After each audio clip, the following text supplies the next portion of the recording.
state with discernment and vision, integrity and courage, that through the labors of government, this land and people may be well and truly served, and thy good purposes for the common human life be realized in our midst. O God, grant us a vision of our country, fair as it might be, a country of righteousness, where none shall wrong his neighbor, a country of plenty, where evil and poverty shall be done away with, a country of brotherhood, where all success shall be founded on service, and honor shall be given to the deserving, a country of peace, where government shall rest on the will of the people and the love for the common good. Bless the efforts of those who struggle to make this vision a living reality. Inspire and strengthen our people, that they may give time, thoughts, and sacrifice to speed the day of the coming beauty of Ghana and Africa. Amen.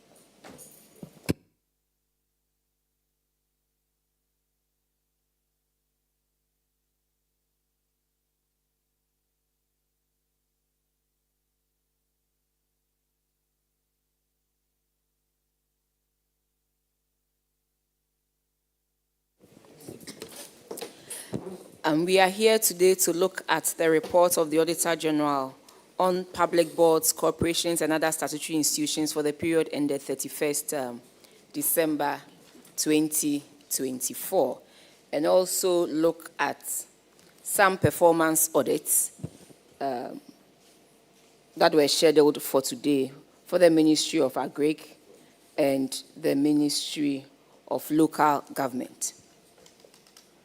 As part of strengthening the anti-corruption crusade and also accountability and transparency, Parliament amended its standing orders to make it such that where a matter for consideration before the committee relates to the period of administration of the party of the chairperson of the committee, the ranking member of the committee shall be the chairperson for the consideration of that matter. That is in order 2294 of our standing orders. So on this note, I would like to hand over to the ranking member to chair the proceedings for today. Thank you very much. Thank you very much. Members of the committee, may we introduce ourselves, please? Chairman, my name is Sebastian De. I'm a member of this committee, and I'm the MP for Kpando constituency in the Volta region.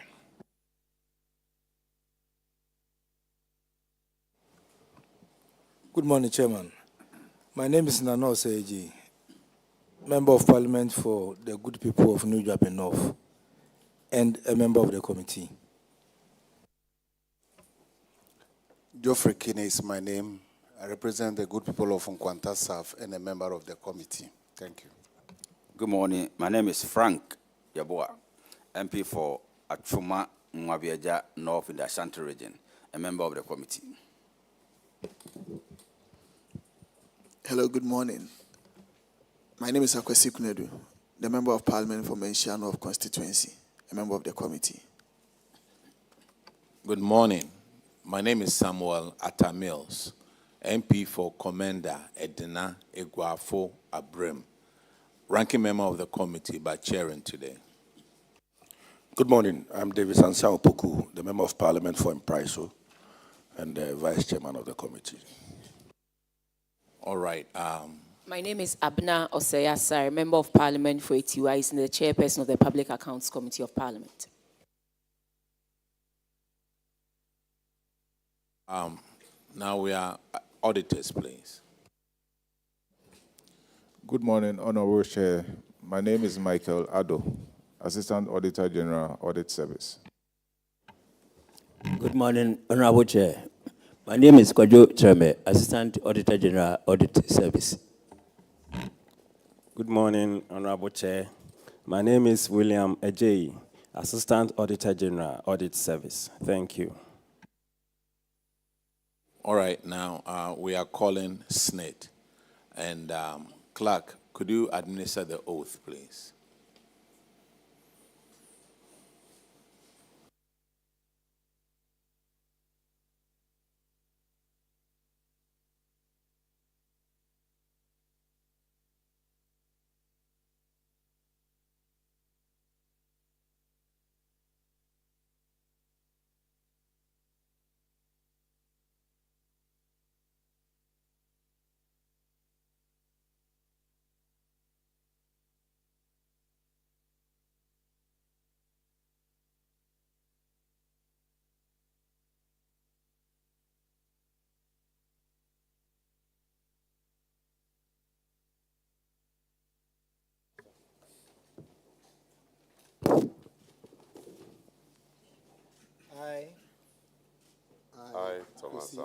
Afaini. Swear by the Almighty God Swear by the Almighty God that the evidence I shall give before this committee that the evidence I shall give before this committee touching the matter in issue touching the matter in issue shall be the truth, shall be the truth, the whole truth, the whole truth, and nothing but the truth. and nothing but the truth. So help me God. So help me God.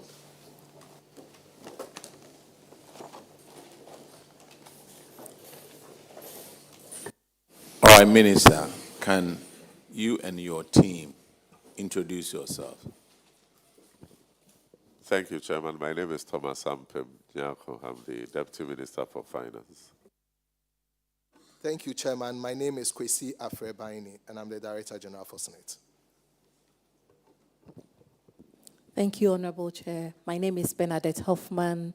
I am the Deputy Director General for Finance and Administration. Thank you. My name is Joseph Apia Mensah.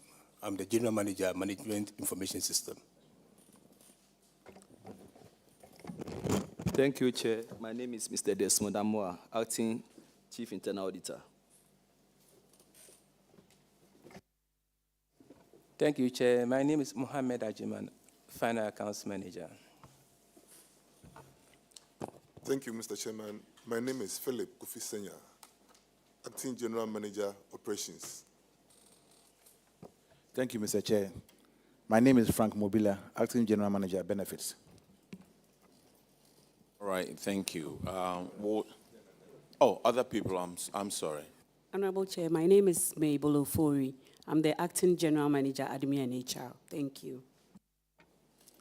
Thank you, Mr. Chair. My name is Niokwe Moses Mensah. I'm the Acting General Manager, Finance and Administration. Thank you, Mr. Chair. I'm Romeo Dijono Akabutu, Chief Internal Auditor, Minister of Finance. Thank you, Chair. My name is Adam Sule, the Deputy Director General for Operations and Benefits. All right, are we done now? Okay, thank you very much. Just to remind you, you are live on GTV, Facebook, and so many other, Parliament TV. You are live on that one also, and so many other social media stuff. So just to let you know. Now, let me start with financials of SNET. That is between 2022 and 2023. Looking at it, net contributions received, it came up 38% more. What accounts for that? Thank you, Mr. Chairman. I will let the DG answer this. But before then, I just want to use this opportunity to inform you that Senate is 60 years old. And this year, they are celebrating the 60th anniversary. They have lined up a number of activities. Tomorrow, they have fun games. And I'm told on the 14th of December, there will be a Thanksgiving service to thank God for 60 years of managing the pensions of Ghanaians. And on the 30th of December, they are going to have an awards ceremony to recognize companies that have been prompt in the payment of SNET contributions. In fact, we're hoping that government will be one of the institutions that will be recognized. But unfortunately, they say our historical records are not good. I can see Honorable Abner nodding to that. But this year, we are doing well with our SNET contributions. And so next time, government will qualify and be recognized as such. So let us all celebrate SNET. We are all future pensioners. And so if SNET is managed properly, we all stand to gain. And so I will now Minister, yield to... who do we send the bill to? GTV is requesting payment. This is For- for advert. So either the Ministry of Finance or Senate, who do we send the bill to? The Public Accounts Committee. And Minister, will all this reflect in proper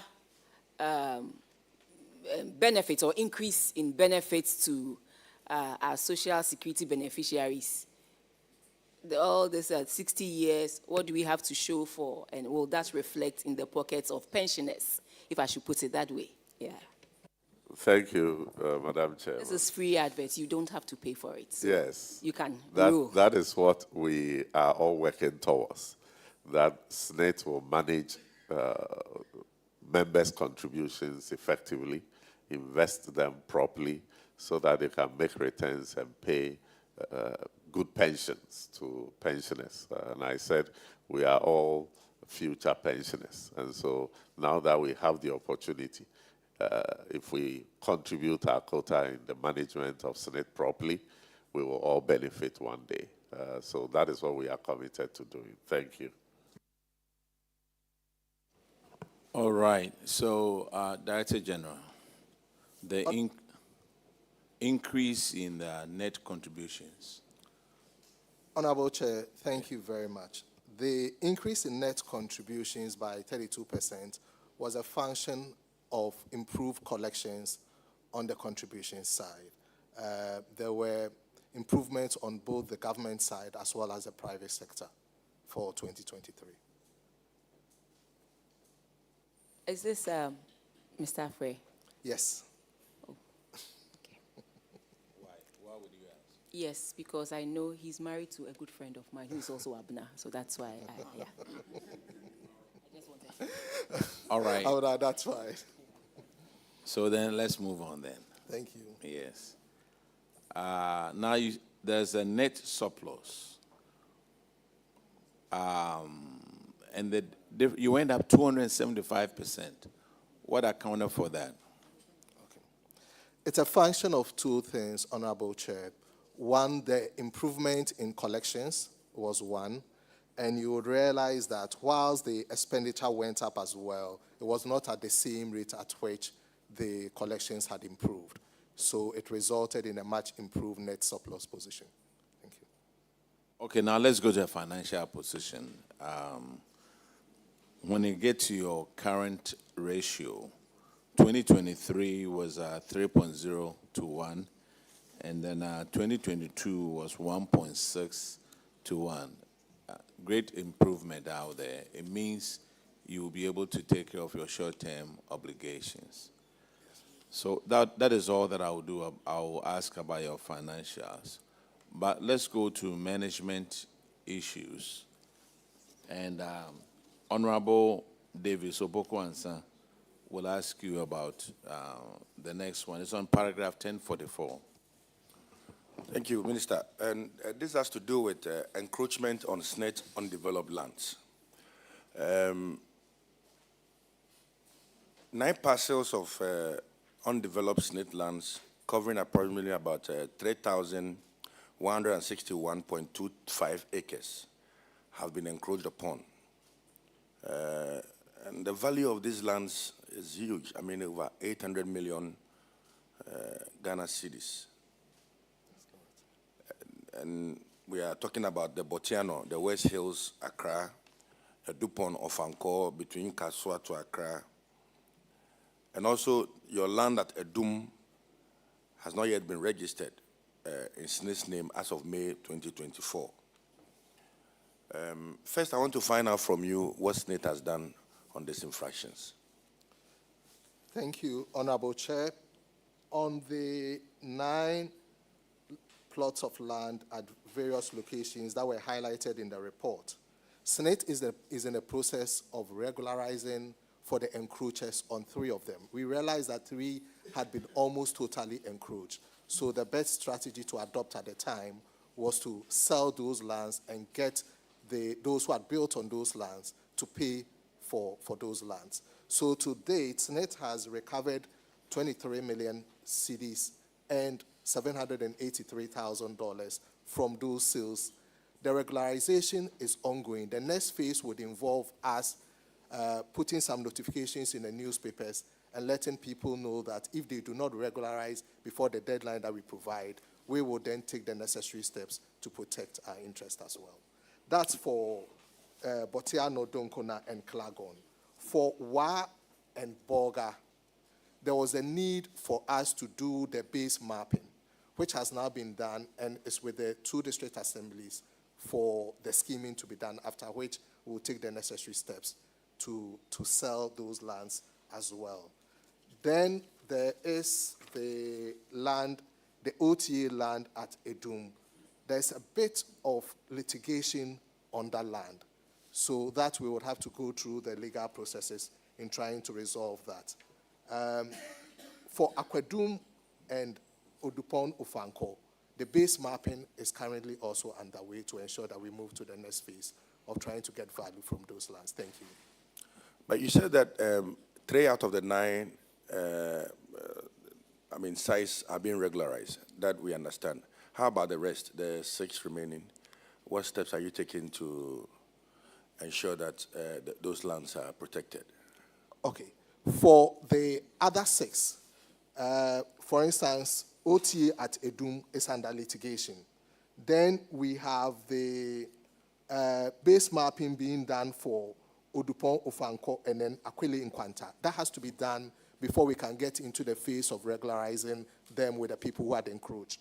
For Ho Workers' Land, as well as WA, the base mapping has been done. It's pending the scheme approval by the district assemblies. Then we'll move into the phase of regularizing it for the encroachers and getting the value, commensurate compensation from the encroachers. Thank you. This infraction keeps on appearing in the books, and I think it's important that we attach some bit of importance to it and fast-track the entire process so that we get to protect state lands, and if people have to leave and know that they have done the due diligence and can now stay in them, then we do so. So please, I would urge that we attach a bit of importance to it so that next year, when you appear before the committee, at least we'll not see these things happening. But auditors, are you able to confirm the processes as outlined by the CEO? Yes, Honorable Chair, we have been given some information on the steps that they have taken. We have also reviewed some demand letters that were given to us when we did our follow-up. But I think he mentioned about some amount that has been recovered. We are yet to be apprised with that information.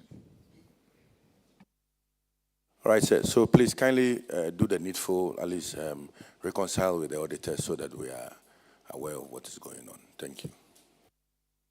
Honorable Chair, thank you. Chairman, I want to quickly add that the regularization that the DG spoke about is in respect to those that have already been encroached. The remaining land, they have taken steps to wall those that are not too big, and they are also taking steps to register them and prevent further encroachment. So the notion should not be out there that the land is available, you can encroach and Senate will regularize. The consequences for new encroachment will be more severe. And so we want to send that message out there that we are taking steps now that the land is being registered. We will take every step to protect those assets for Senate. Thank you. Yeah, Honorable Minister, that's why as much as possible we try not to talk about that any land anywhere that has been encroached on. Because now people are watching. Somebody may go there and encroach right now. So your point well taken.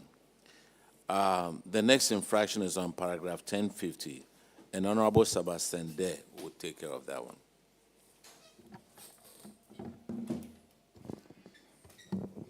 Thank you, Chairman. This infraction actually, per the Auditor General's report, violates Section 90 of the Public Financial Management Act 921. And with your permission, Chairman, I read. Public corporation or state-owned enterprise manages its resources prudently and operates efficiently in accordance with the objectives for which the public corporation or state-owned enterprise was established. Also, paragraph 9.3 of the Facilities Management and Marketing Proposal 2023, which was done by KPMG for SNIT, requires or recommended that the prices for some properties be priced at a discount, or recommended some discount to ensure sales of those properties. And I make reference particularly to some properties developed for SNIT at Klagon.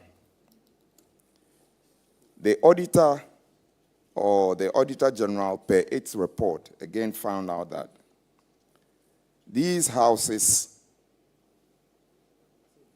at Sakumono, numbering 152,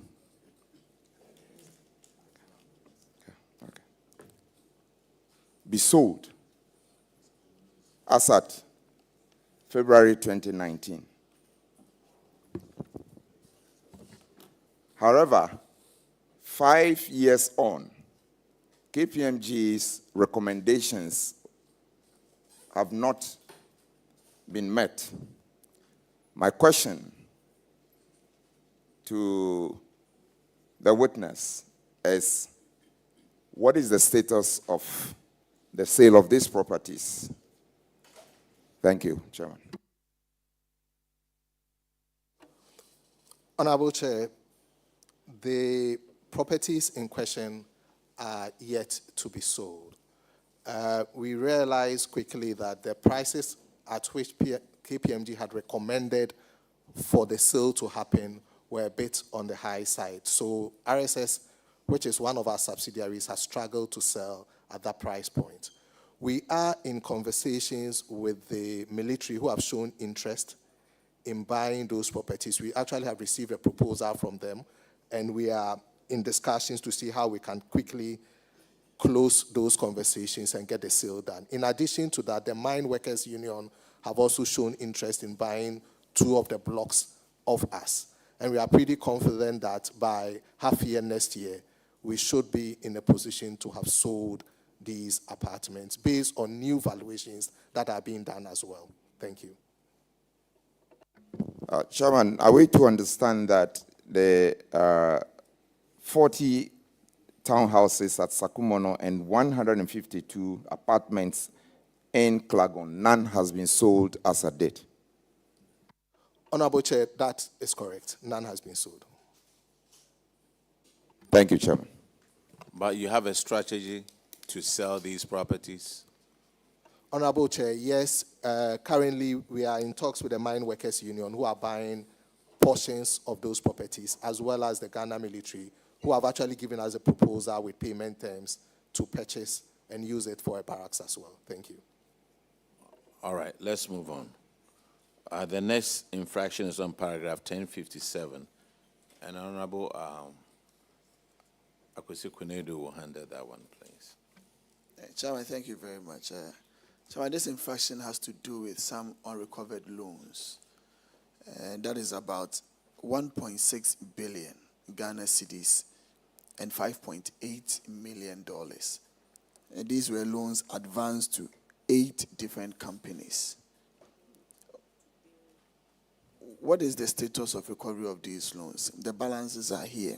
We talk about Kumasi Abattoir, Golden Beach Hotels, Rich Royal Hotel, Intercity STT Coaches, GOG Road Fund, Trust Logistics, RSS, that you said is your subsidiary, and Switchback Developers. What is the status of recovery of these loans? So if you can take them one after the other. Honorable Chair, for the loans, Kumasi Abattoir has struggled to repay the loans. They have offered some lands adjoining the abattoir for sale as part of their strategy to raise funding in paying the loan. We've given them our approval for them to proceed, sell, and make the payment to SNIT. For Golden Beach hotels, that's La Palm, Elmina, and Busia, the 3 hotels have struggled year on year, so it's been difficult for them to meet their loan payment obligations. Those 3 hotels are the type of hotels that we really need to seek partnership, redevelop, and remodel to ensure that they are back on their feet. So for those hotels, it will require a bit of time and a restructuring of the loans to enable the loans to be paid. Ridge Royale has paid off the loan 3, and they are also making installment payments for loan 2. So for Ridge Royale Hotel, the loan repayment is ongoing. For Intercity STC, and will need some support before they can get into the state in which they can be making these loan payments. For STC, one of the considerations that we are looking at is to try and convert some of this into equity so that it frees up their balance sheet to enable them get the requisite funding from banks to retool and get into the space into which STC was when we were growing up and we were all happy with them. We are in discussions with the Ministry of Finance on the road fund outstanding amounts, and I'm sure the Deputy Minister, will speak to that. Then for Trust Logistics has offered to SNET some adjoining lands belonging to them in swap exchange. Our recommendation was for Trust Logistics to make the sale themselves and to pay off the loan. We've given them up to June next year to try and close that transaction and get the payment over the line. For RSS relates to the unsold properties. 3 things are happening on RSS. 1, we are seeking to sell the townhouses and the apartments to pay down on the loan. 2, we've taken over portions of the land that was used for the development, and we are rezoning them to enable SNET sell those and also pay down the loan. The rest, we would have to make a demand on RSS after the reconciliation is done for the payments to be done. SDL, which is Switchback Developers, that loan had not been paid, but SDL had agreed with SNET to hand over some of the apartments for SNET to own in past exchange for the loan. Valuation of those properties is ongoing. We're looking at 2 options. 1, we will seek to sell the apartments as they are, and then if we are not able to sell that quickly, the alternative that we are looking at is to give the apartments to Labadi Beach Hotel, which is one of the subsidiaries, to run it as apartments by Labadi. That way, we can get long-term value for that investment. Thank you. CEO, I seem to have a bit of a challenge, but first and foremost, let's do Ridge Royale. You said they are paying, but according to the audit report, they've not paid anything. And for SDL that you said they've not paid, they have paid something by the report here. They've made interest payment, and they've also made principal payment that have drawn down the loan balance. But for Ridge Royale, interest payment, nothing, and principal payment, nothing. So I probably think you may want to revise that note. But on much more serious note, you see, the first infraction we talked about was your inability to secure the lands that you do have. Plenty of those lands, about 3,000 acres of land. Part of it, you said, had been completely taken over, and we are now trying to give to those people who have encroached officially. But in this repayment, you are proposing land acquisition from the debtors to offset those loans. For instance, Abattoir, you said you've given the go-ahead. RSS, you said they have to sell and bring back. Now bringing on board again more lands. Do you think it will be beneficial to the interest that you hold by taking on more lands that you could not even have secured the first ones that you did have?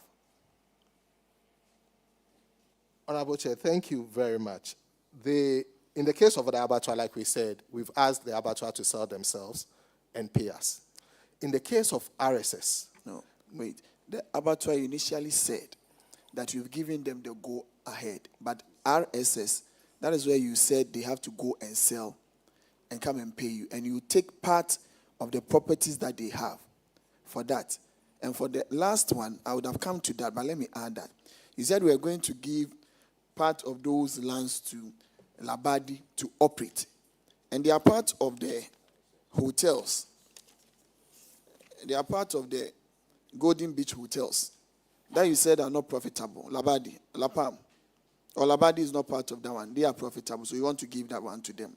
So for the first one, Abattoir, you said you've given them the go-ahead. But RSS is the one that you said they have to go and sell and bring. Honorable Chair, let me please clarify. For Abattoir, we've given them the go-ahead to sell and pay SNET. For RSS, we've taken over portions of the land. Now, the portions that we've taken over relates to the portions that have been walled and well secured currently. And if you take a look at Klagon today, it's one of the in-demand areas in Accra right now. So we are pretty confident that it gives us an opportunity to quickly sell and recoup portions of the investment back. Thank you. Now, on Labadi is profitable.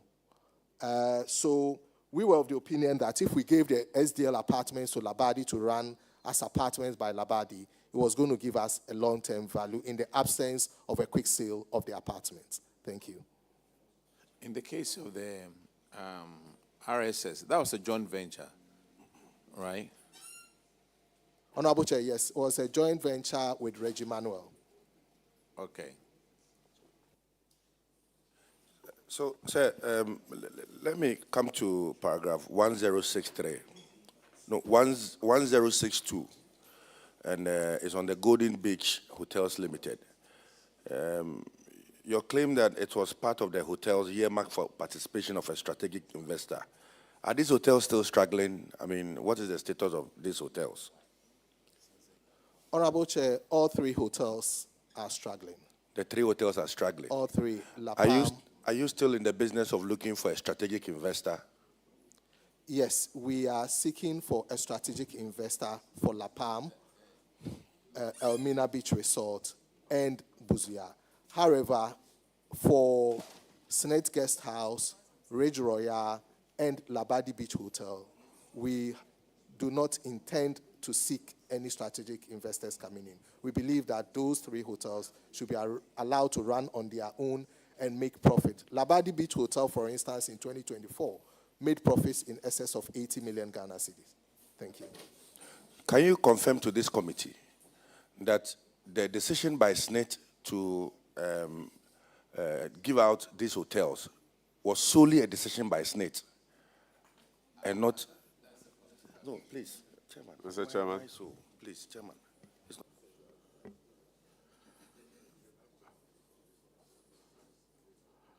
Anyway, Mr. Chairman has overruled that question. I was going to attempt a response. Thank you. No question has been overruled, Minister.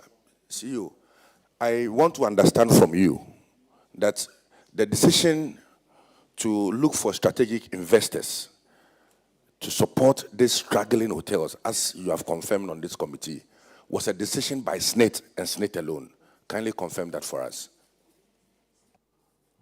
Mr. Chairman, I respectfully want to say that this is a response that I don't think the current DG is clothed with information to respond to. When he says, and he just stated that SNET intends to look for a strategic investor, we would want to give assurance that any decision to involve a strategic investor will be carefully looked at and will be in the interest of SNET. We will not do that for any politically exposed person. SNET will take a decision that will be in the interest of SNET and for pensioners of this country. Thank you. Thank you, Minister. And thank you for the confirmations that, one, these hotels, the Golden Beach hotels, continue to struggle.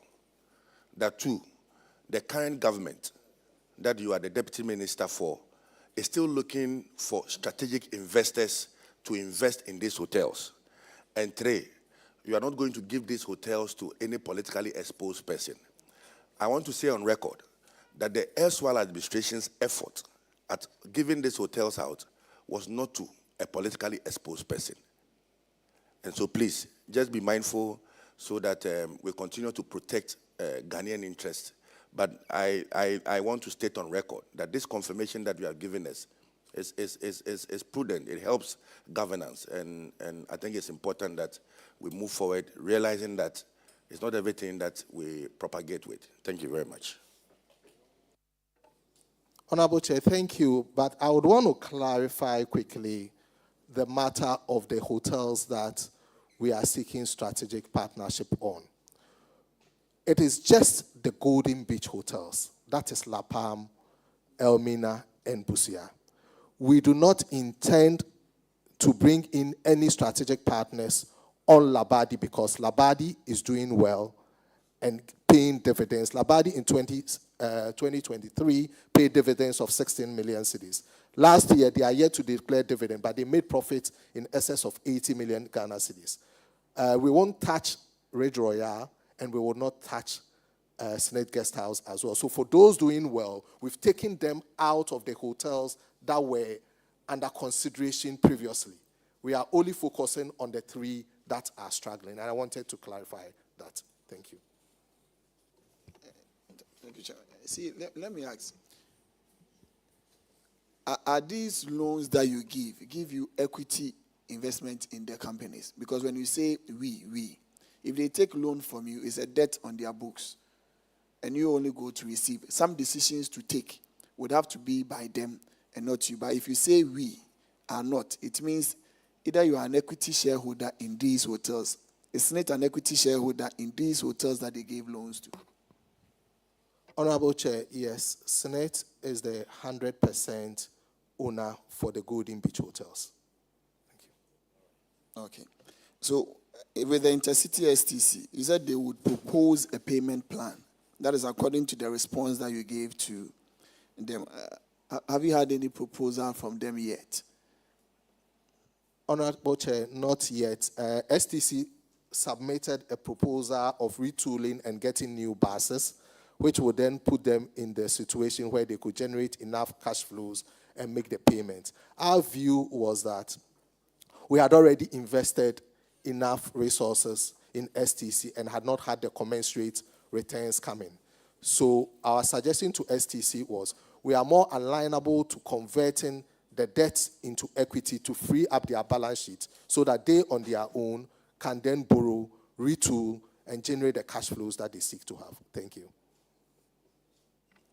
Thank you. Auditors, can you please confirm some of these arrangements as outlined by SNET in terms of trying to recover these loans with the abattoir to the switchback, SDL Limited?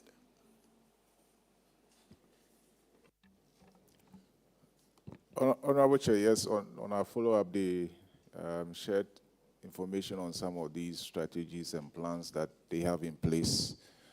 But it is when they have been actioned, then we can really come back to the committee and provide confirmation of what actually has been done. But these are plans, these are strategies that they want to embark on. So let's see how it goes. Thank you. Thank you. DG, my last one. Try and put in more effort. These underlying figures are a bit scary, and they are contributions of Ghanaian workers. It ought to be invested in profitable ventures so that at least we will be able to pay for their pensions in terms of annuities to them.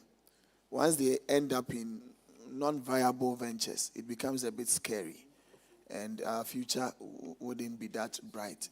And I know Senate is the only backbone to hold the pensions of Ghanaians and the workers of this country. So try as much as possible. Let's try and redeem some of these. And where we think we can find strategic partners, let us do that boldly and do it well, so that at least we can free ourselves of some of these struggles. Thanks. Thank you, Honorable Chair. All right, the next infraction is on paragraph 1069, and Honorable Frankie Eboa will take that one. Thank you, Mr. Chairman. It relates to overdue rent of 793,000. The auditors in their audit noted that 23 tenants owed Senate a total of 793,286. And if you look at the table of the tenants, the debtors, you can see Ghana Commercial Bank, Shraj, Maslock, and some other government agencies. So what is making it difficult for you to recover these monies? Is it why are you not putting in much effort or what? I know that Ghana Commercial Bank has paid, and Shraj too has paid. No, Shraj hasn't paid yet. If you look at Shraj, there are some other private companies that are not paying. So what's the problem? Director General, what's actually the problem? Honorable Chair, out of the 793,000, 729,000 has been recovered from 18 of those tenants. It's only 5 private sector tenants who are currently in debt of about 63,000, 2 of which are already even defunct. Thank you. Thank you very much. So have you put in measures that will prevent this from recurring? Because it's not good. We need the money. It's our money, so it must be invested. So have you put in much effort and programs or policies that will prevent this from recurring? Honorable Chair, thank you very much. Among the measures that we've instituted this year is to have a monthly investment council that gets those that manage our properties, our investment, to come engage the entire ESCO on the monthly performance. These are accountability measures meant to drive the right response and get us to get our investments functioning the way we seek to. I can assure you that by the time we appear before you a year from now, we'll have a much better story. Thank you. Thank you, Director General. Auditors, Director General mentioned some amount that have been collected now. So can you confirm, please? Honorable Chair, what we can confirm per our last visit was an amount of 24,617.65 that has been recovered. And so if since then there has been some additional recoveries, we are yet to be shared with that information. Thank you. Oh, DG, is this the case that you've recovered some, but you haven't given the details to the auditors or what? Honorable Chair, we would share with the auditors the total that has been recovered year to date on all of those investments. As at the beginning of this month, we had actually recovered 729,000 out of the 793. The only outstanding is 63,000. So we would give the data to the audit service so that it's captured properly. Thank you. All right, thank you very much. Chairman, thank you. The next infraction is on paragraph 1076. Honorable Nasser will take care of that one. Thank you very much.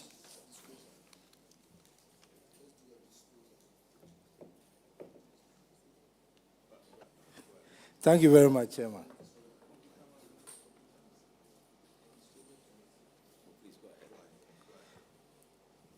Director General,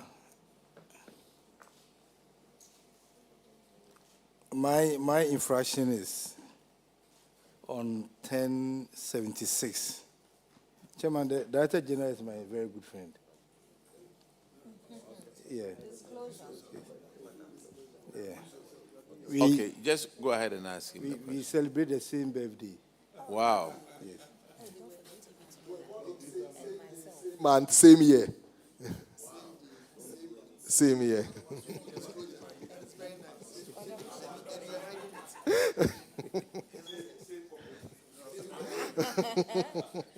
can't ask him a question.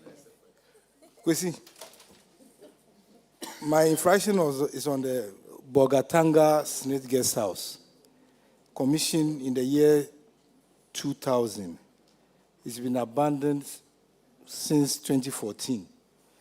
A paper was submitted to the board to consider the options on the way forward.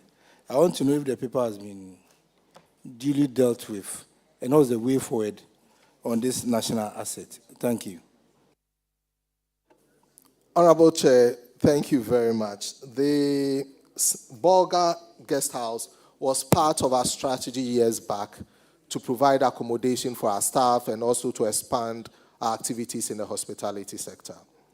Clearly, that's an area that we want to disinvest from and try and put a bit of cash into the fixed income securities as part of our strategy and also in line with the MPRA rules. The current board received a request to sell off this asset. It was same recommendation from the previous board as well. We've asked for a more current valuation to be done on the property. Once the valuation values come in, we will table it back to the board and take the appropriate decision. Thank you. Thank you very much, Chairman. All right. The next infraction is on paragraph 1081, and Honorable Hotoje will take care of that one. Thank you, Mr. Speaker. Mr. Speaker. I'm not the speaker Chair, yet. Yeah. I'm a member of Parliament, so I'm not surprised. Director General, this particular infraction has to do with some 4,867 institutions that have defaulted in the payment of their contributions to SNIT. As at 31st December 2023, further review by the auditors showed that, surprisingly, these institutions have been active and have submitted their monthly contribution reports for validation. Yet, those payments have not been made to SNIT. The institutions include Edum Branch, Asafo, Suame, Tamale, Yendi, Bolgatanga, to the tune of 15,318,065 Ghana cedis. The auditors recommended that management should take steps to recover these monies and show evidence for verification. My question is, has management done that? Honorable Chair, management has recovered 7,405,865.55 out of the 15.3 million, involving 3,440 institutions. The action has also been taken on the outstanding balance of 7.912 million. 120 institutions have been referred to legal for the requisite action, as well as 533 institutions owing 5.4 million have also been referred to legal. The remaining 774 institutions are being pursued through a special recovery exercise that we are currently engaging in. And we are hopeful that by the time we come here next year, we would have improved from the 7.4 million collected to up past 10 million by then. Thank you. Auditors, can you confirm that half of the said money has been recovered?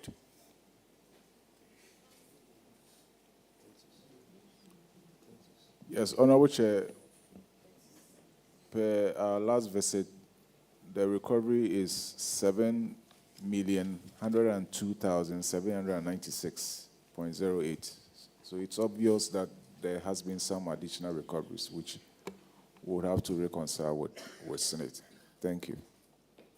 Auditors, have you been notified or are you aware of the actions they said they have so far taken to recover the rest of the money? Yes, Honorable Chair.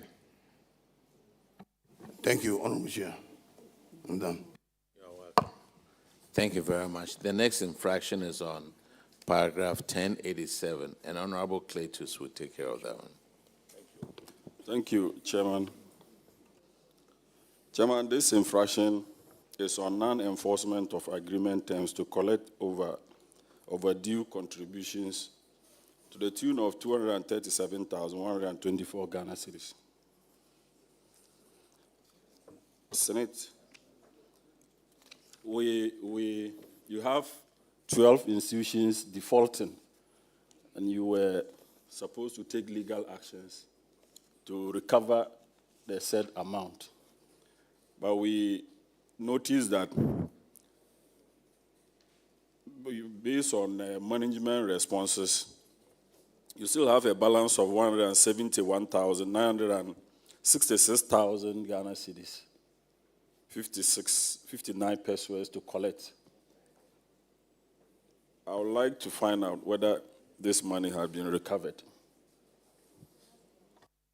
Honorable Chair, additional recoveries have been made. As we speak, the remaining balance is 32,683.05, and it's only 2 out of the 12 institutions that currently owe. Of the 2, 1 has ceased operations, but the employer continues to make payments because of his commitment to the arrangement we've done. So it's 32,683 that is currently outstanding out of the 237, with only 2 of the institutions still owing. Thank you. Auditors, can you confirm this? Honorable Chair, his assertion is accurate. Thank you. So, Senate, when do you intend to collect the remaining? Do you have any payment plans with them? Well, Honorable Chair, we will continue pursuing the remaining 2. 1 actually has gone defunct, so that's a bit more of a difficult conversation because the company itself is gone down. But we will keep pushing and ensure that as much as possible, we recover the 32,683 that's outstanding on those 2 names. Thank you. All right, thank you very much. Senate, you are discharged. Thank you. The new DG of SNATE, I wish you all the best. And that same mindset that you had in the bank, that you helped the bank to grow, I hope you would use that same skills and mindsets to help SNATE also grow. So I wish you all the best, yourself and your team. Honorable Chair, thank you very much. And I would want to say a big thank you to my friend. I wasn't surprised she decided to step aside. Thank you.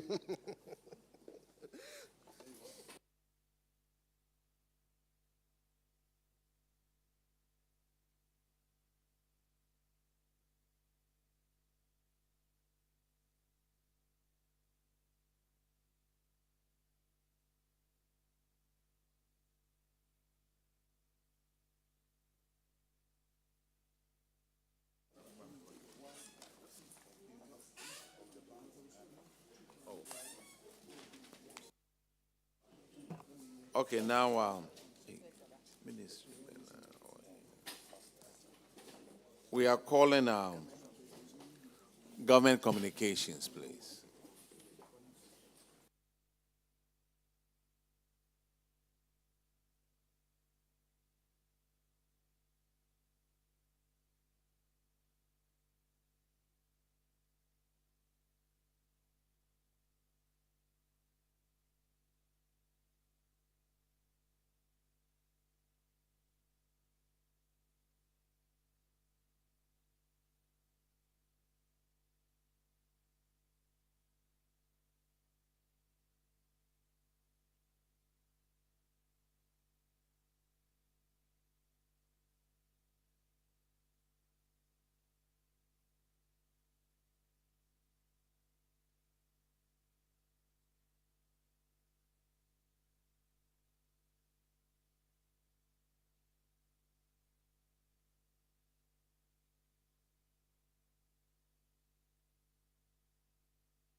Please give us about 5 minutes till our auditees settle down.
GNA and graphic, and then we can begin. Thank you.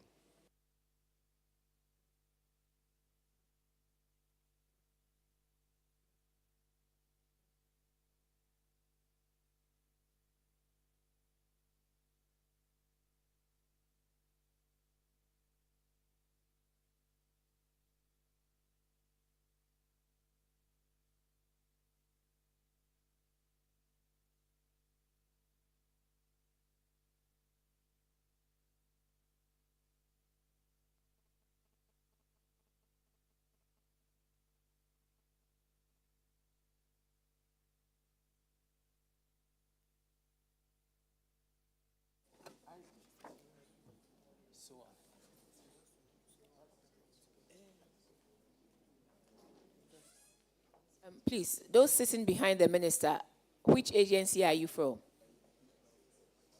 They are all auditors. Oh, okay. So then we can swear them in. No, they are not.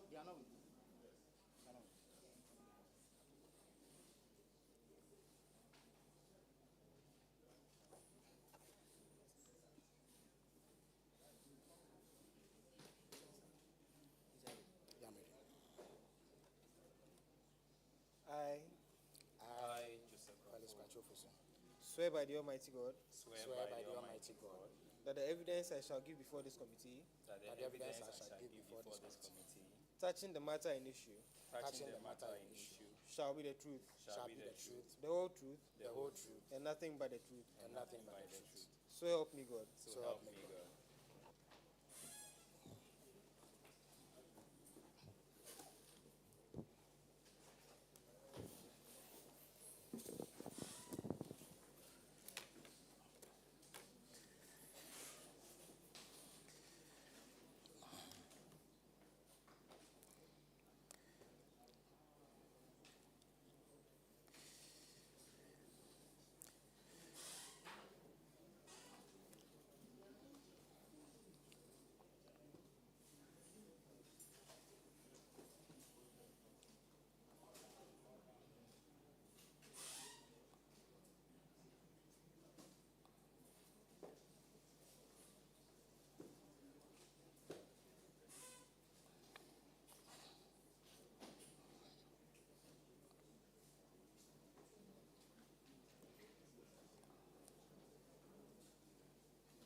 Honorable Minister, you've been sworn in, right? Okay, we'll start with the Ghana Publishing Company. If I may crave your indulgence, the managing director will join us presently. He is downstairs because of a miscommunication. But the Ghana News Agency and ISD are here. So if you can start with them, I'll be most grateful. Yeah. Then we'll go with Ghana News Agency. All right.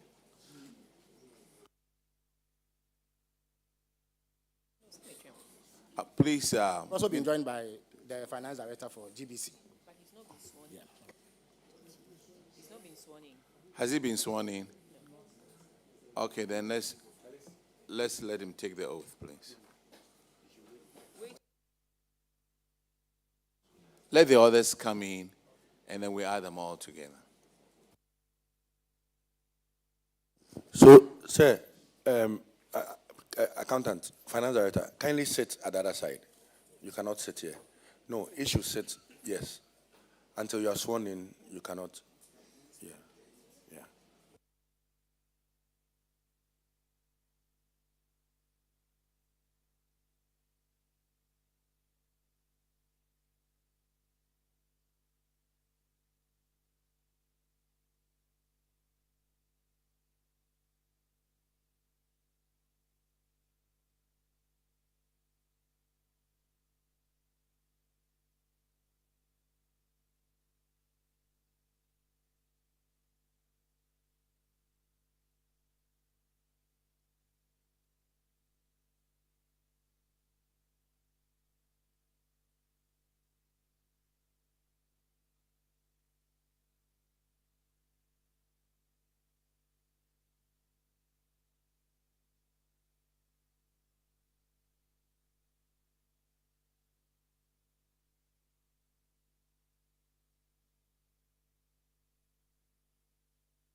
The one that we're waiting for, is he the one here? Okay, publishing. Then, swear the two in, please. Okay, when he gets here, then we'll... And the GNA Managing Director is here, so he will come in presently. All right. So swear those two in, please.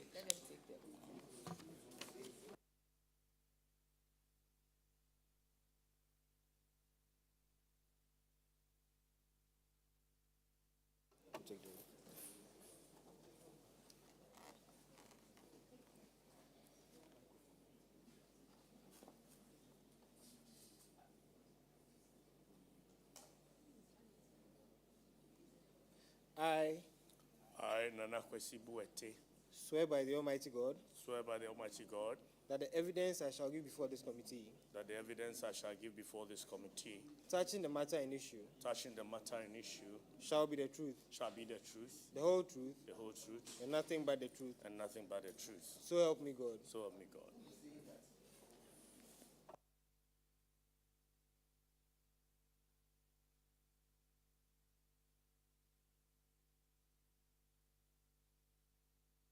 So we have been joined by the Managing Director of the Ghana News Agency. So swearing.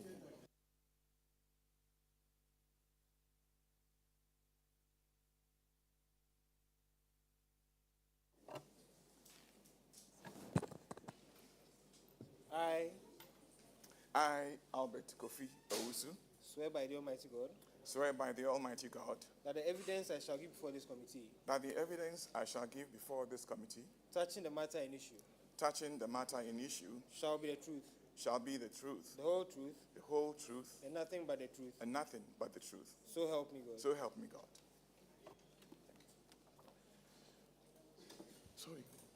Honorable Minister, can you and your colleagues, your delegation, introduce yourself, please?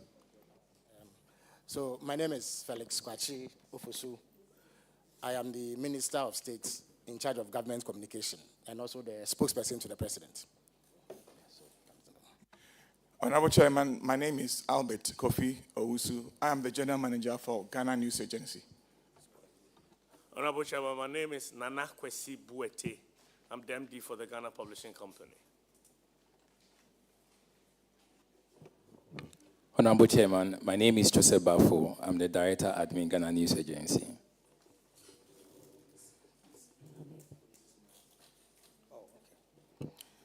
Honorable Chair, I'm Radia Abdallah, Head of Accounts, Ghana News Agency.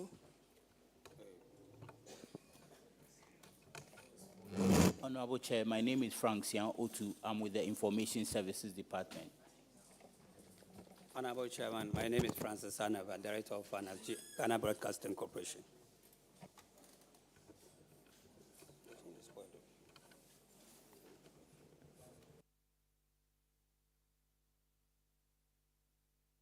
All right, now let's start with the Ghana Publishing Company, please. And Honorable Akwesi Kunedu will start with that one. Thank you, Ranking Chair. MD, welcome. Thank you very much, Honorable. Senior. This would have to do with your financials. And looking at your financials, in the year 2023, there seemed to be a huge turnaround for the Ghana Publishing Company. If you can share that with us. I say so because if you look at your printing, it increased by almost 50%. Gazetting increased by almost 44%. Publication and forms, 34%. And of greater significance is the increase in your net assets of about 3,000%. So there seems to have been a turnaround in the year 2023. What accounted for that? Very well. Thank you very much, Mr. Chairman.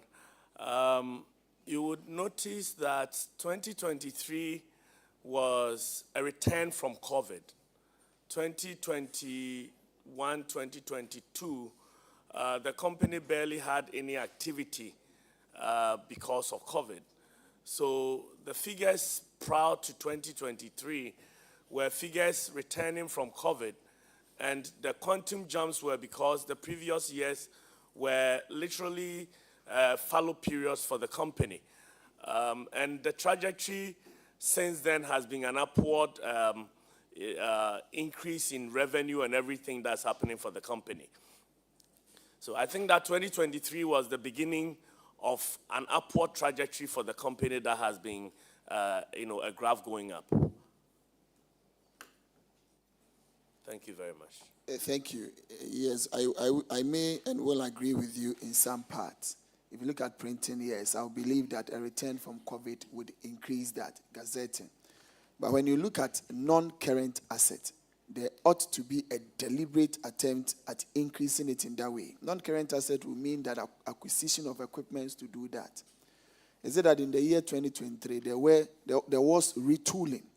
That probably may have happened with the acquisition of some equipment to aid with the Ghana Public Publishing Company to be able to function and do its work better. That is the case, Mr. Chairman. In 2023, having realized the volume of works that had come in, there was the definite need for improvements in the equipment, level of equipment that we had. Again, that is a trajectory that has continued even from 2023. The company had significant deficits in equipment. So as and when revenue came in, there was deliberate effort to continue to improve the asset base of the company. And that is a trajectory that is still ongoing. Thank you, Mr. Chairman. I think retooling is very important, and you should keep it up because it has also turned around your current ratio. Thank you. So I believe that if you continue in that angle from 2023, Ghana Publishing will be good because we need that. So, Mr. Chairman, the financials are good, and the turnaround is also very impressive from 2023. So we are good to go. Thank you very much, Mr. Chairman. All right, let's go to Ghana News Agency. And that one too will also look at your financials.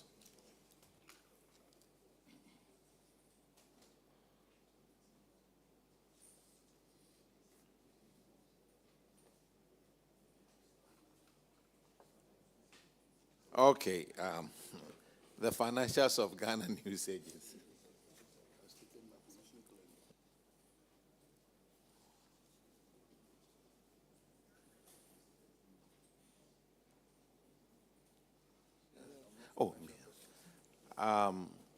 Your grant, you have a grant, went up 2022 to 2023.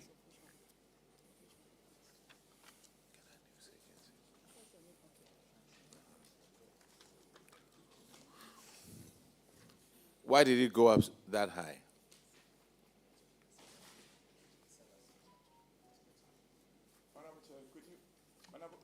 Honorable Chair, could you repeat the question, please? I was talking about the grant. It went from 7.3 million in 2022 to 11. Honorable Chair, that will have to do with the compensation of employees. GNA is a covered entity. That is, we are fully subvented by the state. And so our salaries and our goods and services and CAPEX budget are all drawn from the government's subvention.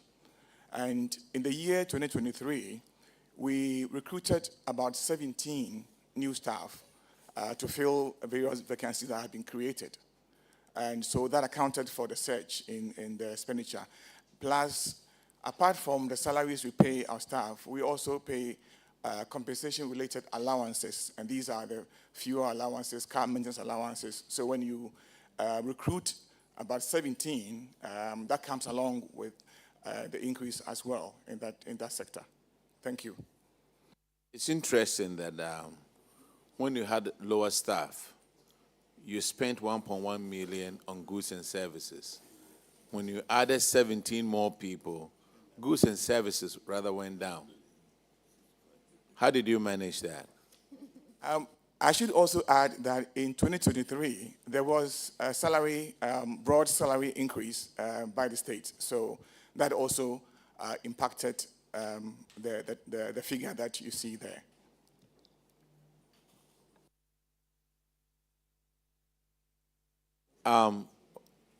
Your answer on goods and services. Oh, okay. Sorry, could you please repeat that question? Okay, I will. I said when you had lower staff, number of people in 2022, your goods and services was 1.1 million. Now, when you had more people, an increase in salaries, your goods and services went down. How did you manage that? Honorable Chair, it depends on the subvention we receive from the state. In some years, we receive very low funds. In other years, the receipt could be appreciable. So everything that we do in terms of our financial support comes from the state. In particular, I would say even in 2024, we had approval of 1.6 million for goods and services because it was an election year and we had laid out a very comprehensive program to cover the elections. But by the end of the year, we had about 600,000. That's a third. So it fluctuates. It depends on when finance can afford to give us so that's how it is. What is this special expenses over here of 231,000? Which year, please, Honorable Chair? The special expenses on the expenditure side, it was 231,000. Honorable Chair, I would honestly plead with you that we got this invitation only today, about 2 hours ago. So we've had to rush from the office and pull things together. So I would have to refer to my team about that. 231. You have an accountant over here? Yes, but I have to say the accountant only took over this year.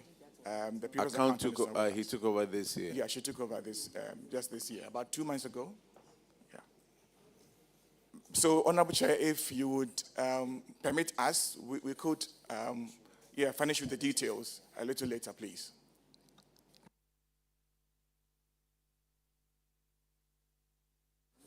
Okay, your current assets, non-current assets, from 2.1 million to 56 million. Madam Accountant, do you know how it went?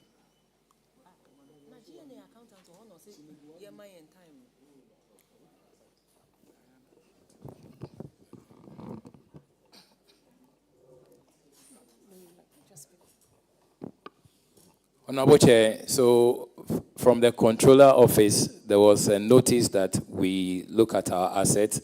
So there was a revaluation of our assets across the region, and that's how come the numbers went high. The National Account Office, they usually do quarterly engagement with state-owned entities. And so within that period, there was an engagement, and we did a revaluation of all our assets across the regions. Yes. Audit service, how is that possible? So does it mean their assets were lying idle, not captured in their books or anything? Because if this really is not an injection of new assets, and your assets, your non-current assets was 2.1 million, and you have done a revaluation, not because you have put in new equipment, but just revaluation, and it's jumped to 56 million, then we have a problem in this country. Meaning our assets are lying idle, we haven't captured it in the names of the agencies which owns these assets. Is that the case?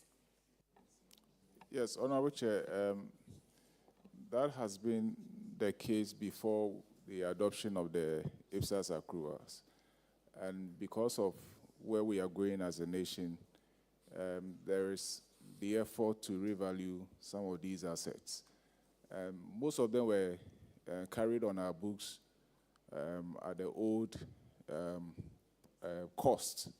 At the time we bought those assets, those were the values that were still on our accounts, on our records. But after the decision to go the IPSAS accrual way, all these assets are being revalued. And so you realize that some of the entities that appeared here, they've revalued the assets, and the values are a bit higher than what they had before. So that is the situation. So it's exactly as he indicated to us here. Thank you.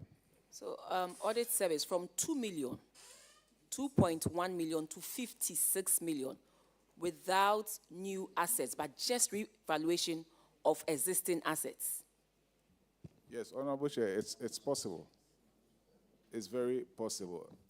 I would be very grateful if we can be finished with the documentation on this, because from 2 million, assets on the books of Ghana News Agency was 2 million, and there was a revaluation, and then it jumped to 56 million.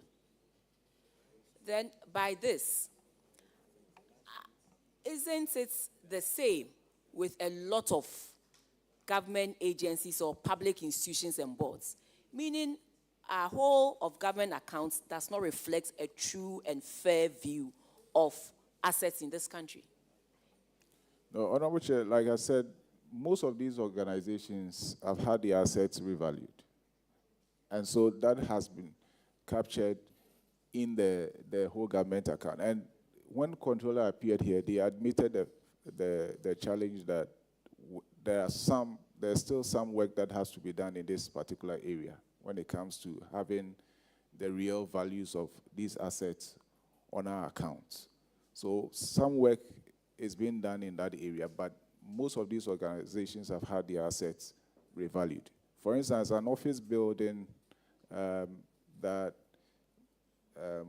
was done some years ago, maybe about 20 years ago, you may have a cost or a value of about 100,000, and that had been the value on the books. But now when you revalue that particular office building in a very prime area, like the Ghana News Agency, obviously the value will go that high.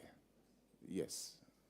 Okay, so you got a proper valuer, a valuer that we can, valuer whose work can stand the test of time, so that tomorrow, if we come back to revalue or to look at it, we wouldn't be told that even the 56 has to go down to something lower.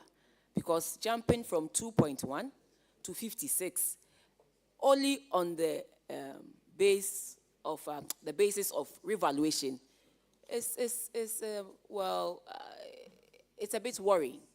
And so we'll be happy if you can furnish, GNA, you can furnish the committee with your accounts and the list of your assets in 2022, the list of assets that was captured in 2022, and the revaluation, bringing your amount to 56 million in 2023. Thank you very much. All right, thank you very much. Just look at your current ratio. It went from 1.1 to 1, that is 2022, to 2.3 to 1. I will leave it as that. That should be all for your financials. But let's go to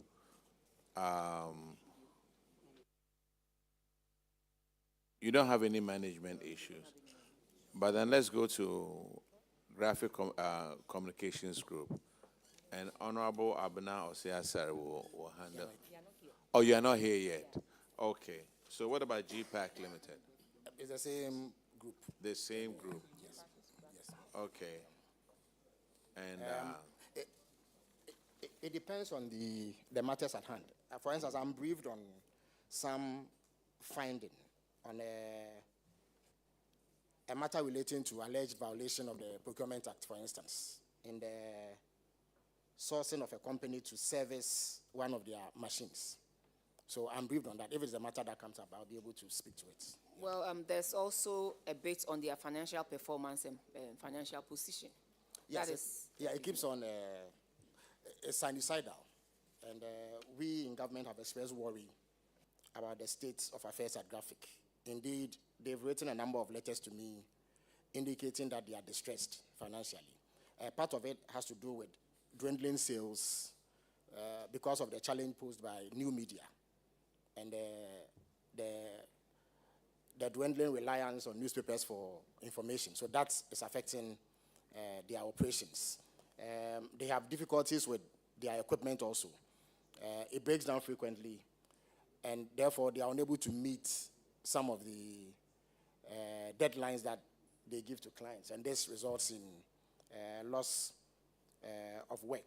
So there are a number of factors that we are seeking to address comprehensively in the whole government, media, organization ecosystem.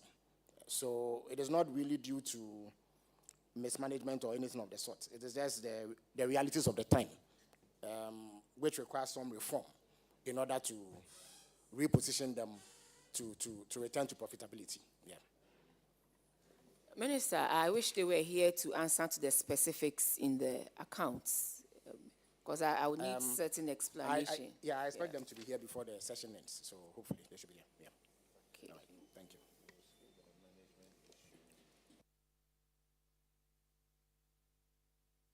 You can handle the management issues, right? Yes, he said that. Then Honorable OPK will handle the management issue for graphic on paragraph 1338.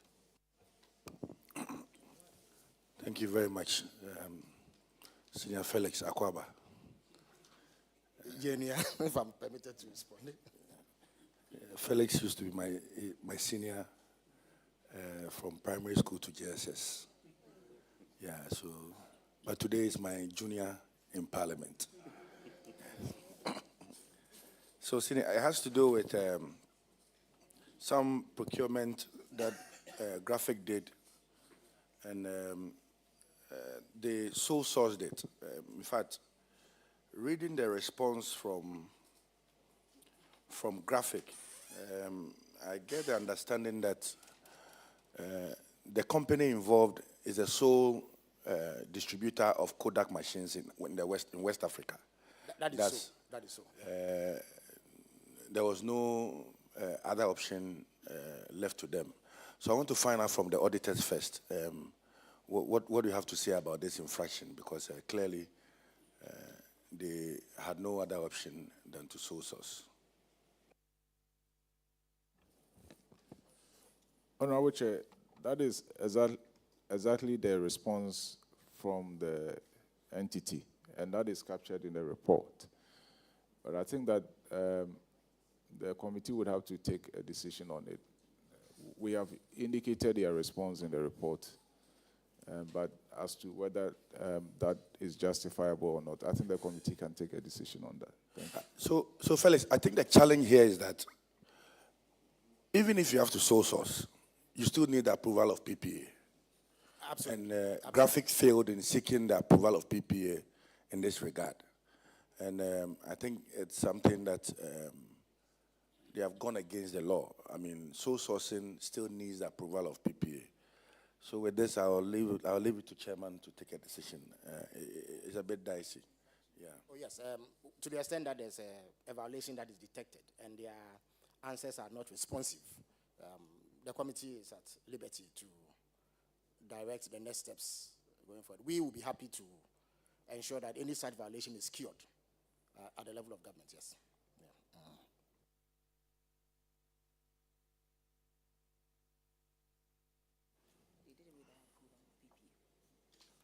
Honorable Minister, the recommendation of the auditors is for us to sanction under Section 92 of the Public Procurement Act, 2003, Act 663, as amended, should be applied to the head of the entity. We also recommended that management should always adhere to the provision in the Procurement Act, as stated above in all of its procurement activities. And the sanction is for us to recommend that it goes to the Attorney General for prosecution when it comes to procurement. They could have done something with PPA, and they chose not to do it. So Attorney General will let you know where your faith lies. Well, very well, Mr. Chairman. As I indicated, as government, we are all for transparency and ensuring Yes. that these excesses in procurement are kept. So Yes. whatever action you deem fit will be accepted by us. Yeah. Thank you very much. The other one is also on financials, GPAC. And the, It's also financial. yes. So we are waiting for them. And I guess, We are waiting. apart from GPAC, and then the last question for Ghana News Agency, that's it that we have.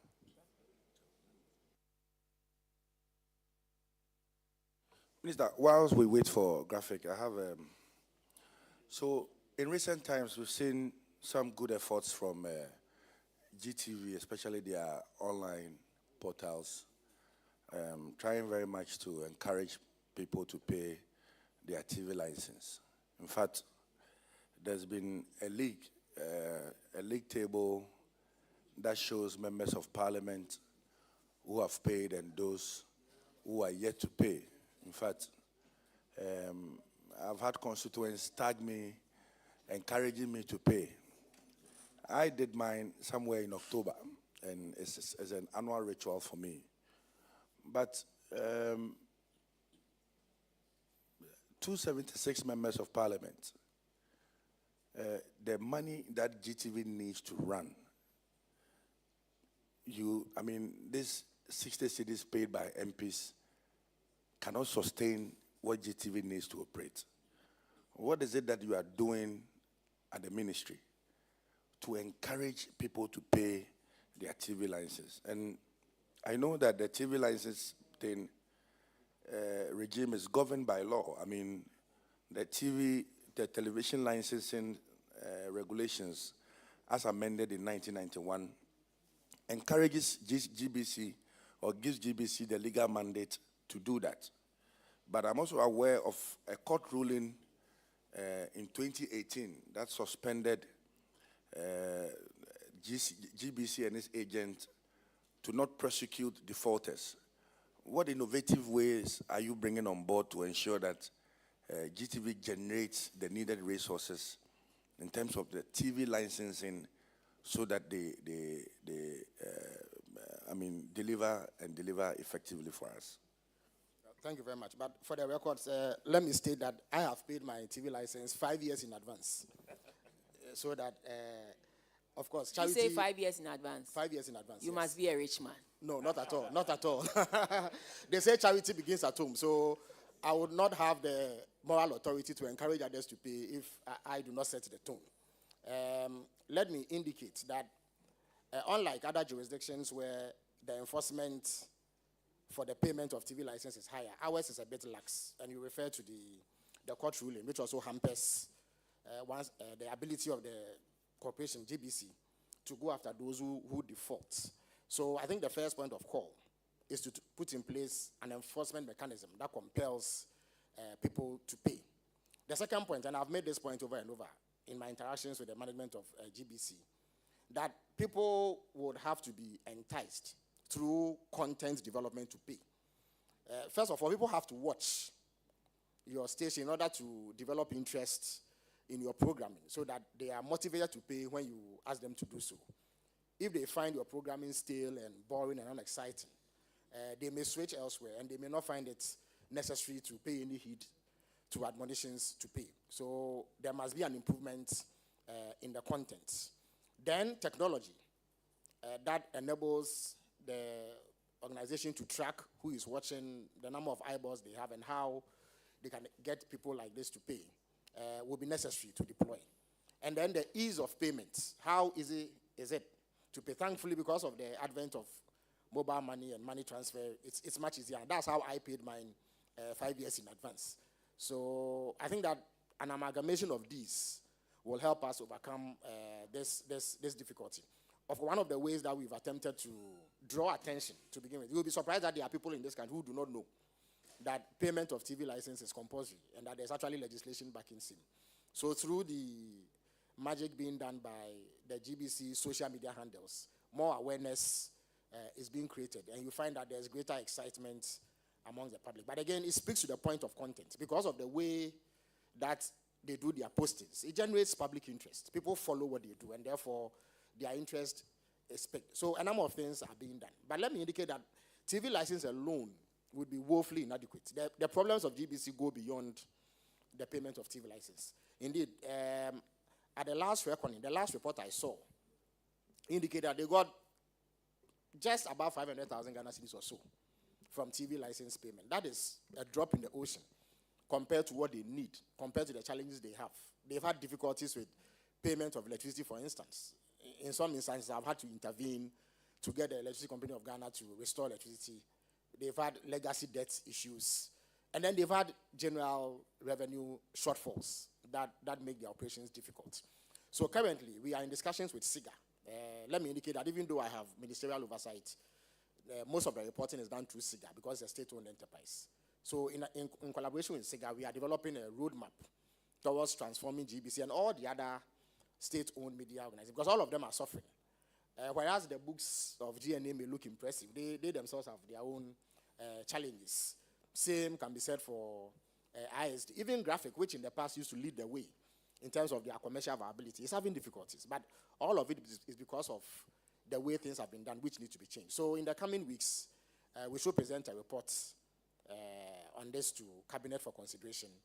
Once it is approved, we will engage the organizations regarding the transformation program, and we'll be more than happy to report to Parliament on the way forward, so that together we can fashion out a model to save these organizations. Because the way things are going, if we do not do something, in the next 10 years, they will no longer be viable.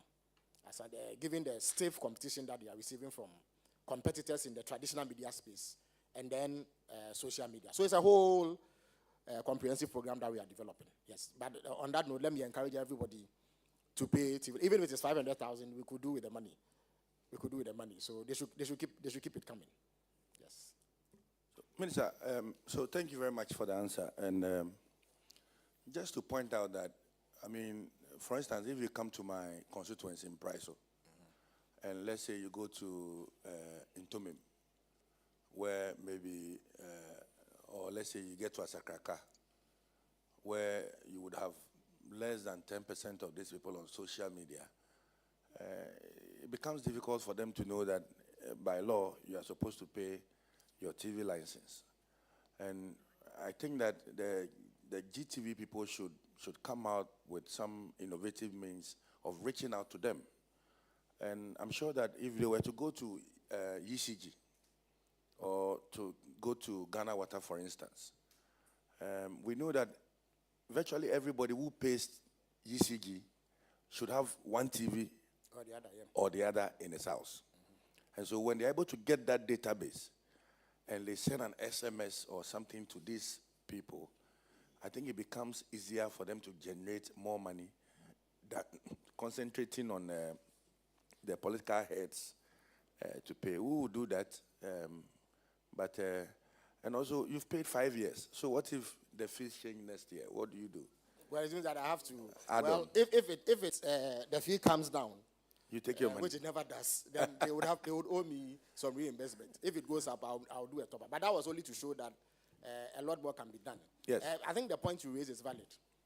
In remote areas where social media penetration is not as high as urban centers, we need more aggressive marketing through programming. GBC itself, because people watch and because it has the widest reach, should be able, through their own programming, put in advertisements that remind people of it, remind people of the legal consequences of not paying and how useful it is when one pays.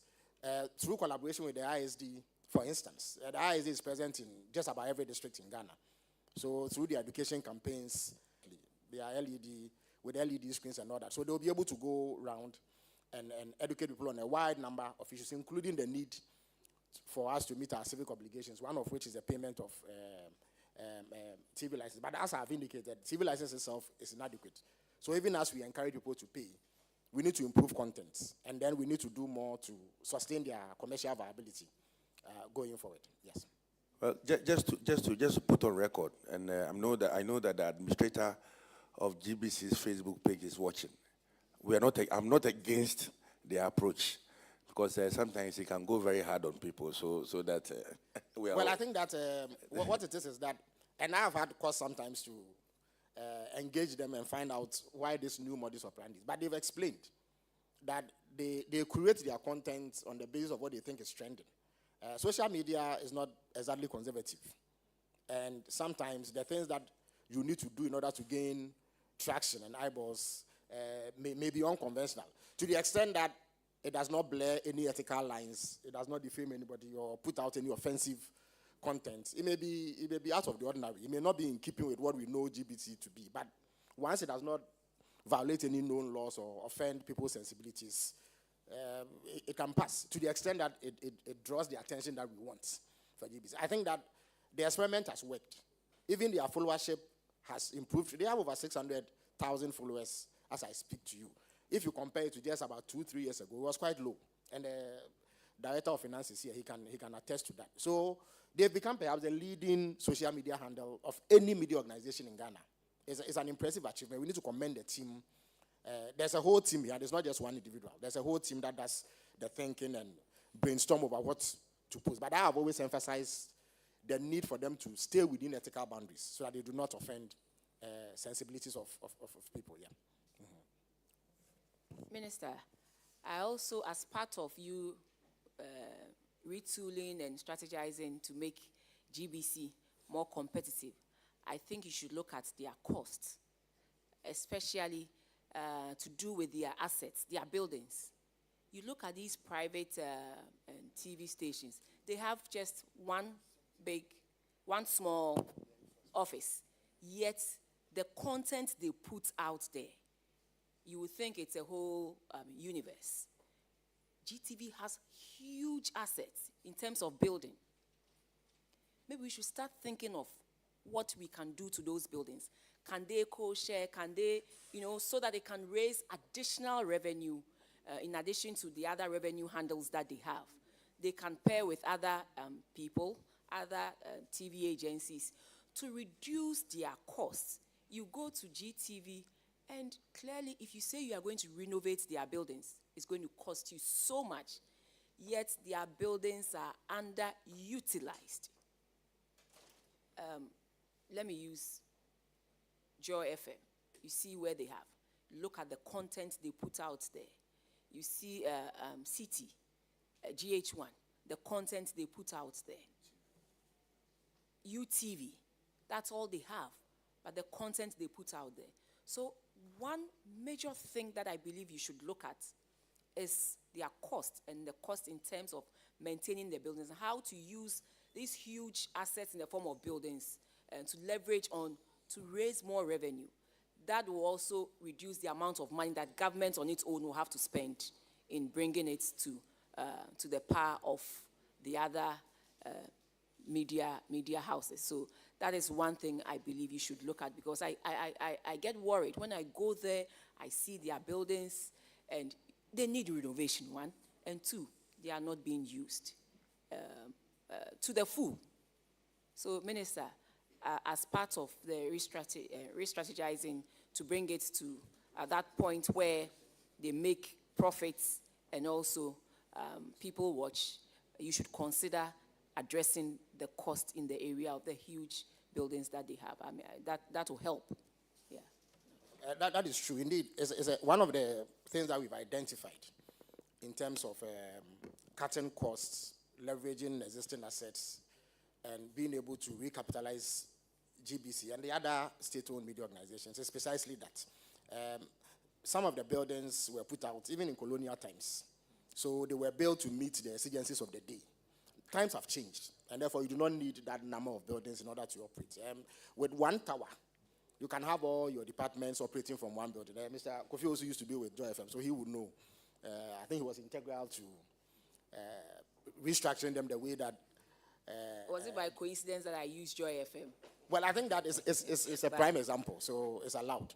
So GBC itself has thought of doing things that way, and they have engaged me and governments on some of the things that can be done to ensure that we maximize their assets. They have vast tracts of land all over the country in valuable places. Indeed, the last time that government put in a dime into GBC, apart from paying the compensation of workers, was about 20 years ago when we bought them some 1 or 2 OB vans, if I'm not mistaken. Since then, they've not received anything from government.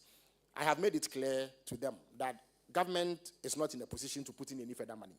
So they have to find their own money. One of the ways of doing that is using a very transparent, open process to leverage very valuable assets that they have currently in order to modernize, cut costs, and operate more efficiently. That is the only way that they are going to survive. So this plan is integral to the document that we are developing with SIGA. And in due course, we'll make it available to Parliament so that we can all chip in ideas on how to do this. But it's a very valid point that you raise, which we recognize here. Minister, we're still waiting for Graphic Corporation, and they are not here. My issue had to do with, one, I realized that their current assets went up, meaning that either they were not, the monies that they were supposed to collect from people in terms of payables to them, they were not, taking those monies. And in the offices around the ministries, they come and then they leave. I think they have some arrangements with them where they bring newspapers. I look at the quantum of newspapers they bring to these ministries, so that if all the ministries are paying, at least it should reflect positively in their current assets. Then you go and look at their current liabilities too. It is just shooting up.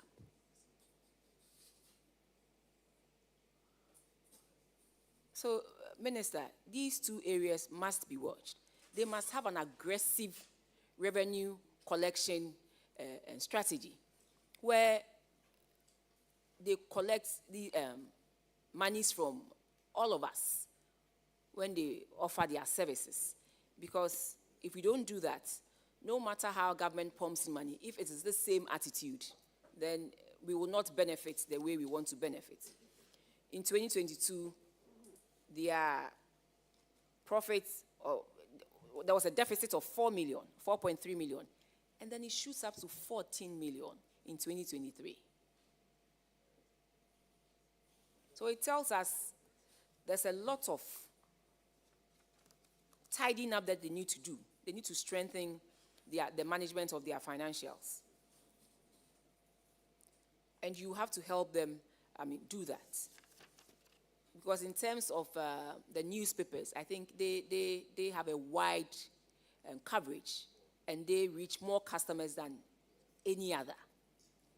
And so if we don't help them in that regard, no matter how much you pump money into it, you still have this. So clearly you see that their current ratio is even coming down. So, Minister, I don't think we will be able to wait for them any longer. But what we want to tell you is that, please, let them go on an aggressive revenue mobilization. All right, Honorable Chairperson, what I will do is that if it is permissible by you and if it's acceptable to you, I will get them to present a document explaining each of the issues that you've raised comprehensively, so that you can study them and incorporate them in your report.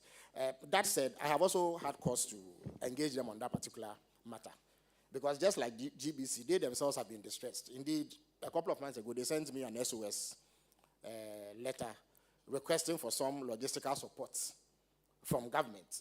There too, I had to indicate that the government did not have the appetite at the time to do so, and that they should look within to improve upon their revenue generation, improve upon profitability. But the newspaper business generally has suffered because of the advent of traditional media. So you notice that even the international newspaper organizations are switching to online content, which compels you to subscribe. And through that, they generate it. Because people want news on the go. They can no longer wait for newspapers the day before. Now, Graphic and others, unless they get exclusives, always are late in the day. They lag behind the news. So they report what has already happened. And in these times, it is not particularly attractive to the news-consuming public. So that has affected their sales. They've also suffered from the general economic downturn that we experienced in the last few years. For instance, one of the issues they've decried the most was the cost of importing newsprint. When the dollar went up and the cedi depreciated, it really affected their ability to import newsprint. So in fact, I have on my desk a request from them to engage GRA and other organizations to do something about the duty payments because of how costly it was and how it was impacting their operations.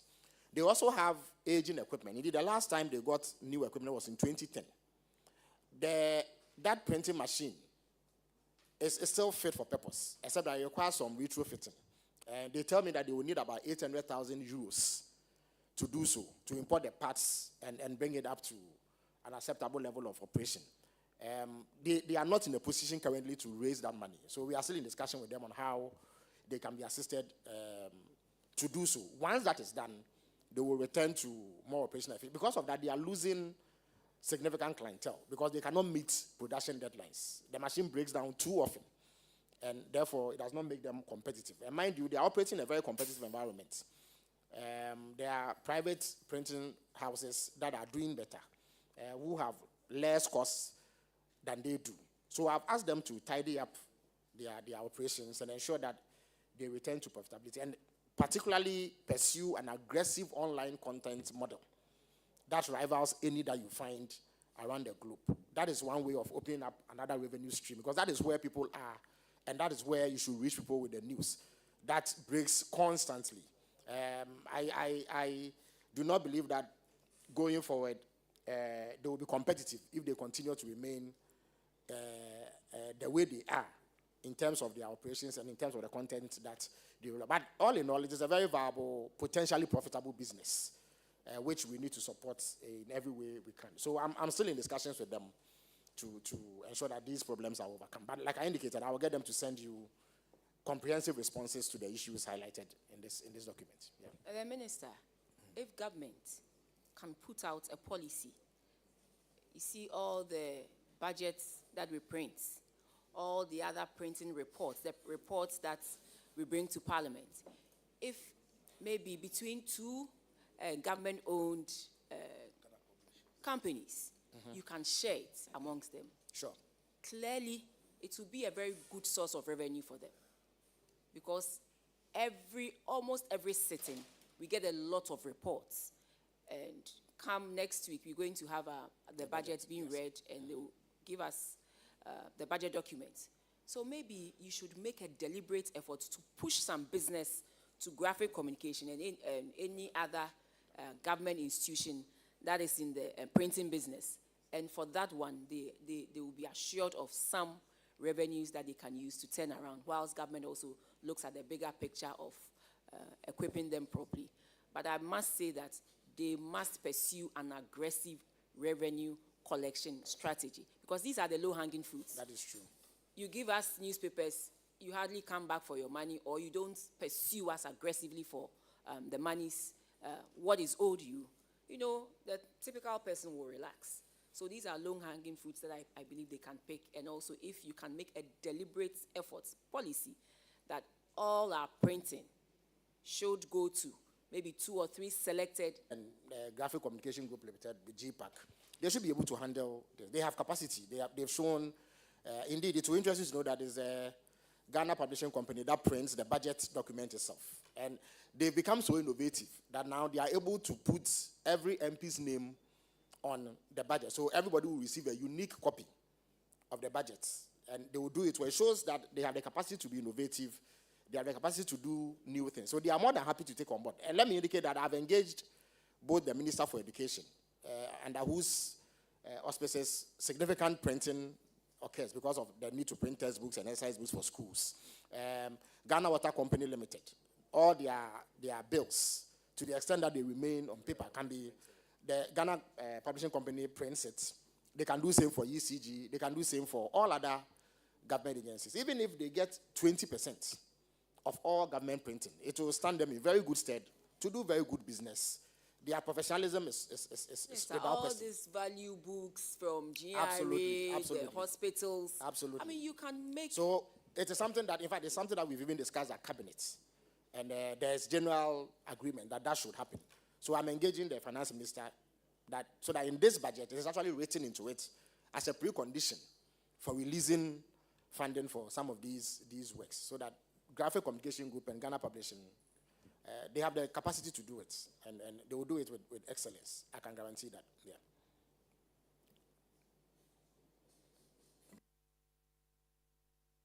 Honorable Minister, we've waited, and I think we'll pull down the curtains.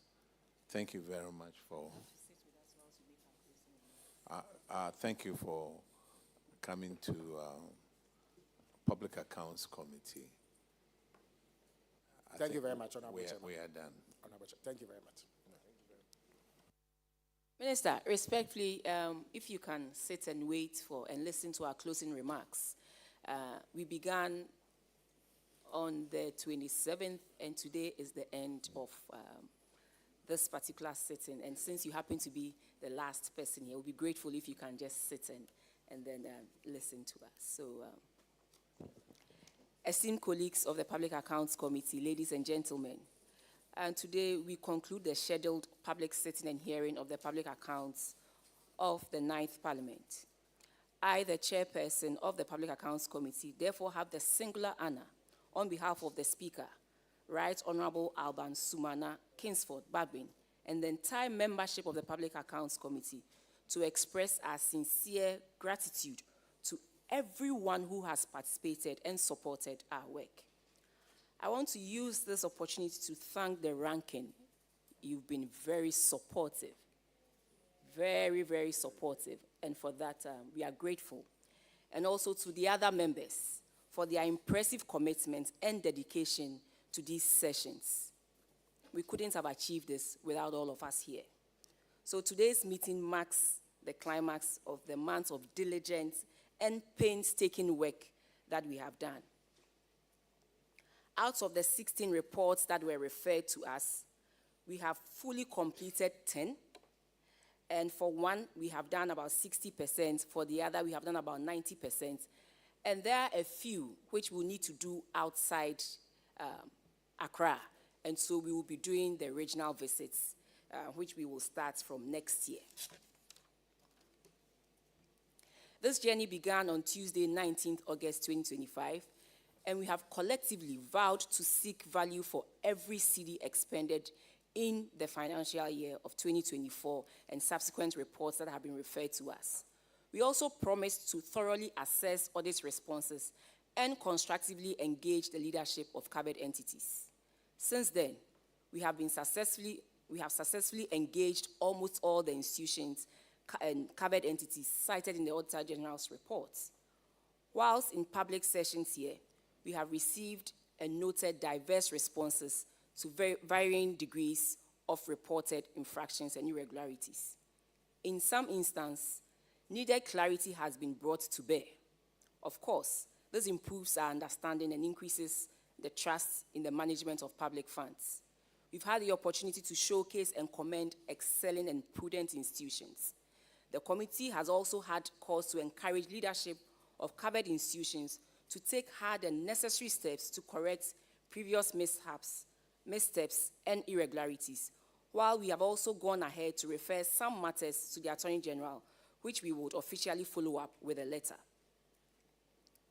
We have done this to fulfill Article 103 of the 1992 Constitution and Order 1512 of the Standing Orders of the Parliament of Ghana. As expected, we would go into a closed session and prepare our committee reports, and we will submit a report and outline core recommendations to the House for debate and adoption. We intend to work with Parliament and affected agencies to implement the recommendations. We will continue to work diligently to ensure that our recommendations are implemented and that those responsible for any irregularities are held accountable. Ghanaians and the public can be assured that we will publicize the implementation of the recommendations of this committee by covered entities. We intend to liaise with the Speaker and other committees of Parliament to make the implementation of the Public Accounts Committee recommendations a precondition for parliamentary approvals for operations of affected and named institutions. The PAC remains committed to transparency and accountability in the management of public funds. I would like to thank the witnesses who have appeared before us, providing crucial insights and information. While others' conduct fell short of that of a holder of a public office, for many of you, your cooperation has been exemplary, and we appreciate your commitment to good economic governance. I also want to commend GTV and the other media houses that have partnered us throughout these sessions. On your wings and airwaves, we have reached many Ghanaians. By your support, we have delivered on our social contracts with Ghanaians. To our team of officers behind the scene, especially the clerk of the PAC and his team, the Hansa department, to all and sundry, we say thank you for your coordination and support.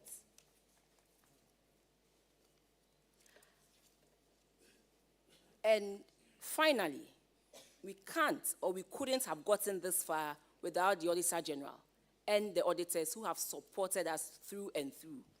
We just want to assure you that we will continue to work with you to make sure we all make our public financial space something that we all will be proud of. As we conclude this hearing, we reaffirm our dedication to strengthening Ghana's public financial management systems. We remain focused on the core ideals of transparency, prudence, and accountability.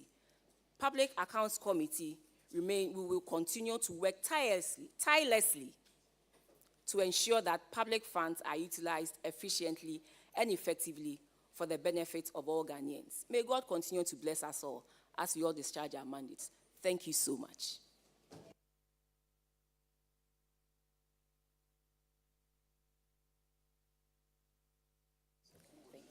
So on this note, we thank you all and would like to bring today's session to an end. Thank you and God bless you. And Minister, I know you have a cabinet meeting, but you have attended upon us, and for that we are very grateful. I hope you send this message to your colleagues in cabinet that this time we are going to recommend to the Speaker that the recommendations that we bring out here will be attached to the approval of their budget allocations, such that they ought to discharge themselves of these infractions before their budgets will be approved. So we'll bring it to the floor of Parliament, but just let them know that this is what we intend to do as you go into Cabinet. Thank you.